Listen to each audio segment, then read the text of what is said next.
Hi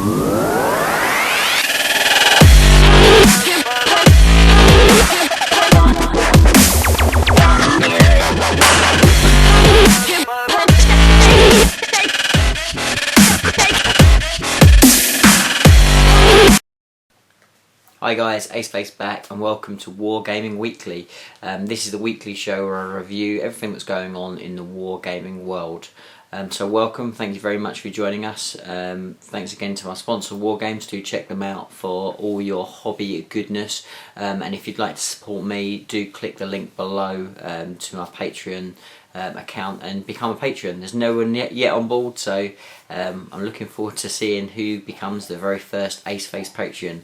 But anyway, right to news, and lots of news at the moment. We've got pretty much the second wave of the Genestealer Cult is released now, so you can get all the Imperial Guard or Astra Militarum type cultists, so which is really cool. So you can use the Lehman Russes with the additional Genestealer bits to stick on. So a great way if you particularly want to lean towards more of a Astra Militarum style Genestealer cult. So yeah, it looks really fun. Really excited to see some painted ones. You know, if you have, you've got one, you've painted it up, then chuck it down and share it with us over on my Facebook page. Be really excited to see the first few of them as they start to roll out. So yeah, really cool stuff there. It's great to see the Genestealer Cult getting some love. It really is. Games Workshop have also released some textured bases, which is nice. It's something that other companies have been doing for a long time, but it's nice to see that Games Workshop are listening, and it's definitely what people are after. So if you want nice, quick and easy textured bases, you can go over and get them now. So very cool.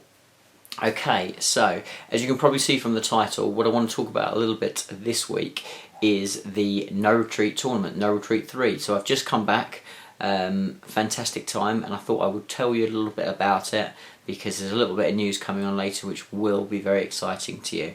So No Retreat 3, if you haven't already, I've talked about it lots and lots of times, but it's in Gibraltar, and it's a tournament. It's a 2-day event, 1750 points. It's hosted by the amazing SM Battle Report team, who put together a fantastic event. Awesome tables, brilliant terrain, a great venue in beautiful surroundings. So Gibraltar's very nice, very picturesque. It's kind of up in the rocks, so you've got loads of views out across Gibraltar and Spain and all sorts, all over the place. So it's a really lovely venue, great place to play. I would say that it has got to be the premier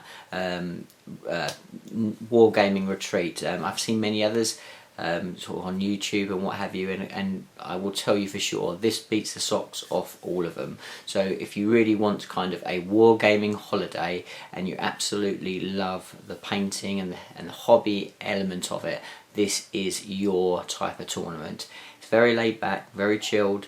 The competitive level is quite low, but it's still nice to have organised games and organised tournament play, with some cool prizes if you ended up sort of either getting best painted or end up finishing very high. So what I'm going to do is I'm going to put a little bit of a slideshow at the end. There's some pictures courtesy of SM Battle Reports. So I've very nicely stolen them from their website, but you can have a look at them in a nice little montage of photos at the end, and you can see some photos of my army in there as well, and some of the other beautiful stunning armies. So I'm going to run very briefly through how I did, because I think you guys are obviously interested. So my first game was against Space Wolves. Really cool guy, very friendly. I'd been out heavily drinking the night before, so I was feeling a little bit fragile, and it was a lovely game to start off with. There's slightly modified Maelstrom missions, with the primary mission being the old school Eternal War mission, so nothing too different, just the way that the points are added up for completing the different missions varies to give you a winner or a loser, but I'm not going to go into too much detail with that. So against Thunderwolves, against basically all Wolven and Thunderwolves, some characters in there, using the formation. So basically it makes the Thunder Wolves even better, and it makes the Wolverines even better. They're very, very quick around the table, pack a massive punch. The advantage I had was because I had 3 Flyers and he actually had no shooting at all. His whole army was just about, you know, smack you in the face. That gave me a huge advantage, because I made sure that I backed off further enough so he couldn't get a first turn charge, because that's a real thing with this particular formation. Then shot to the sky, and then just picked him apart over turns. I had turn 2, so last turn, even though I couldn't deal with all of his troops, I just came down on the objectives. The Morlocks I had came up onto the objectives, and scored maximum points. So it was a good fun game. It was a bit of a mixed match, because, you know, as long as I played sensibly, it was very difficult for him to be able to pull anything out of it. Then the second game. So the second game, I then went against the Colonel. So you probably know Jamie from Tabletop Tactics. Really nice guy. He's got a beautiful Ultramarines army, all flyer heavy.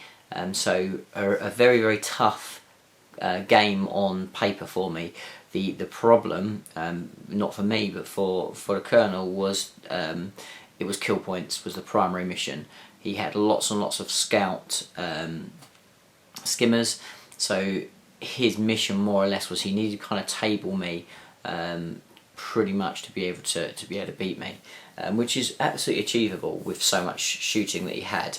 But again, just by manoeuvring the Flyrant, so I didn't give him any easy kills, flying him off the board at a time or whatever it might take. I was able to kind of pick apart things, make sure I got the kill points, and ultimately took the mission. He took the secondary mission, so which is the Maelstrom mission, but taking the primary and making sure that he didn't take that tertiary extra missions meant that I took that victory fairly confidently. But it was a fun game, and actually on any other mission I might have my work cut out, but on that mission it was perfect for me. So I rolled on 2 and 2, and then I hit a bit of a brick wall. So I hit Sean, who you've seen on the channel now, once, and there's another battle report. Drop him very, very soon when I play him again. I hit against his Admech. It was a slightly different list from that I played previously. It was using a formation where basically where the robots, if they hit their target and cause a wound, then everything else that shoots that target afterwards from that formation gets ignores cover and +1 ballistic skill, which is incredible. So basically he had like 110 grav shots from loads and loads of units of destroyers, and with ignores cover he was just nuking my army. So yeah, I mean, it was a fairly easy game for him. It was a very short table size. I was really limited to what I could do. I did cause him trouble. I killed quite a lot of his guys with Morlocks hitting really, really nicely. And in the last turn, I really caused him some issues coming up and trying to contest some objectives. But ultimately, he took that one fairly confidently. On paper, it was almost a mission impossible. So that was then the end of day 1. Went out, had a good time. There's some lovely casinos, beautiful meals, all sorts of fun stuff to do in the evenings there. So we went out, had a great time, got in early hours of Sunday, and then went to play my 2 games on Sunday. So my first game on the Sunday was against... That's it. So how can I forget? So my 4th game was against Tau. It had a Riptide wing in there, fairly tame Tau list as far as Tau goes, but the way the format works is it does stop you really building the dirty, really disgusting list. But he still had lots of marker lights, he still had a Riptide wing, he had broadsides, he had a really, really good solid list that was very, very capable of doing the work, and he deleted 2 Hive Tyrants first turn, which is scary, scary stuff, with his ignore cover from the marker lights. Yeah, it was brutal. He actually ended up seizing the initiative on a 4-up because of a combination of a Reddick and his Warlord trait, and that was pretty scary stuff. So he absolutely caused me a lot of grief there. But I did take that victory. I just sort of beat him. More or less I just managed to just take him out for those primary objectives. I managed to keep spawning, keep congesting the board, and took that victory. So So yes, we went into the final game with 3 wins and 1 loss. Another opportunity to potentially place. The top players were out too far ahead of me for me to actually this time to try and take the win, but I was very much there for maybe a top 3, top 4 place. And then I played a beautiful, stunning old school Space Marine list. It was Iron Hands. It had a Skyhammer. So pretty brutal, Melter and Grav, Thunderfire cannons, and sort of tactical marines and rhinos. You know, it was a good solid list, able to put a lot of hurt in, played by a very good player, and it was a close game. So I got very unlucky with an awful lot of rolls, but it all came down to all I needed to do. He had 5 tactical marines sitting on the objective. And I had 2 Flying Hive Tyrants, 1 on 4 wounds, 1 on 3 wounds, and then all they needed to do was, in 1 turn, kill 5 Space Marines through a combination of shooting and assault, and they were literally on their doorstep as well, so charge distance was not going to be a problem. 5 Marines. Could they do it? No, they couldn't. They shot all 24 Devourer shots that he saved on a 2-up because he was in ruins and he had been bolstered by his Tech Marine, so it was a 2-up, went to ground, got his 2-up, didn't take any casualties, took no casualties from Hammer of Wrath, and with 10 attacks on the charge I could not kill 5 tactical marines, and I could not even make them run away. So he took it, which was almost like a shock to us both, because the game was almost finished. It was like there was no real way that he could do anything about it, but somehow he managed it. Hang on in there with the tactical marines to take the win, which put me right down the field, and in the end I finished about 13th. But it was a great tournament, really enjoyable. Thoroughly recommend it. And the big news that I've got for you is the next No Retreat tournament has been announced. So check the link below. I believe it's the 20. Can't even remember now, 21st, 22nd, don't quote me on that. The details will all be there. There'll be like a poster here or here or here, and do go and check it out. And if you are interested, it's one of the best tournaments you're ever likely to go to. But it's a bit more than a tournament. It's like a wargaming holiday. It's a phenomenal event. So do check it out. Absolutely do not hesitate, get involved and get to Gibraltar in January. And if you like ITC, you can grab your last ITC points there as well. So one definitely to get your applications in. So that's out of the way now, and we roll on to the next one. So the Last Chance Open is now officially sold out. That's right, I did warn you last week, and yes, all tickets have now gone. We are waiting for a few people to pay for their tickets. If they don't, we will start to allow those tickets up to the next people on the reserve list. So it's a great opportunity now, if you're kind of still sort of thinking, actually I really wanted to go, I wish I hadn't missed out.